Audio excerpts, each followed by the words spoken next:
February 17, 1979. Before dawn, 200,000 Chinese soldiers open fire along a 650-mile border. Tanks roll through rice paddies. Infantry push into jungle. The world calls it a border war. Communist brothers turning on each other.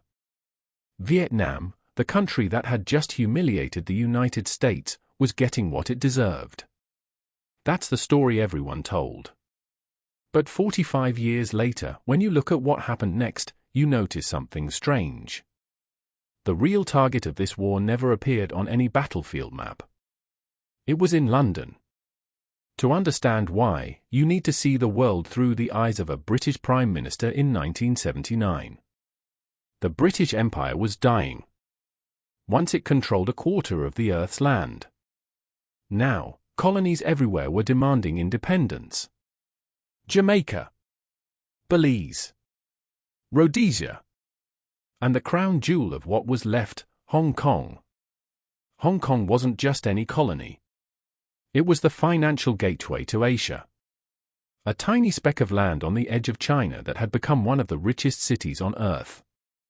And now, Beijing wanted it back. The lease on the new territories, 90% of Hong Kong's land, expired in 1997. And the Chinese, under a new leader named Deng Xiaoping, were no longer willing to extend it. So the British Prime Minister faced a nightmare scenario. If she gave Hong Kong back without a fight, every other colony would demand the same. If she fought, what army? Britain had a few thousand soldiers in Hong Kong.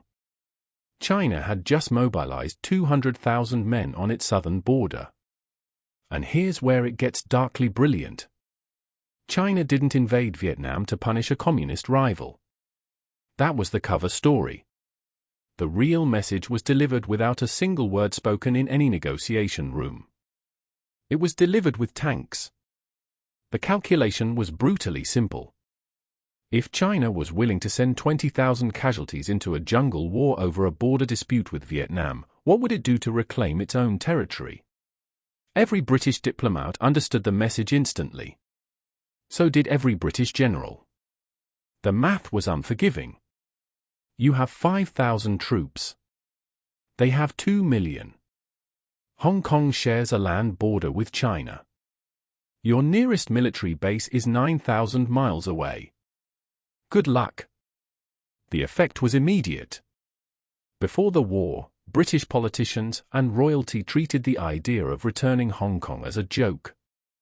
China? Manage a global financial center?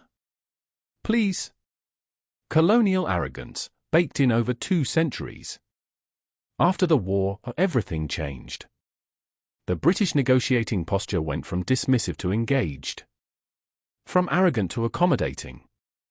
They started showing up to meetings they had previously refused to attend. And in 1984, Margaret Thatcher, the Iron Lady herself, walked into the Great Hall of the People in Beijing and signed a document. The Sino-British Joint Declaration. Black and white. Hong Kong would return to China on July 1, 1997. But here's the thing about the British. They didn't build the world's largest empire by being bad at strategy. They knew when they'd lost a battle. And they knew how to win the next one.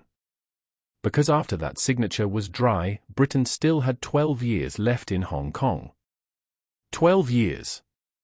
With full control over the city's institutions. Its laws. Its financial system. Its police force. And if you think they spent those 12 years packing their bags and tidying up, you haven't been paying attention.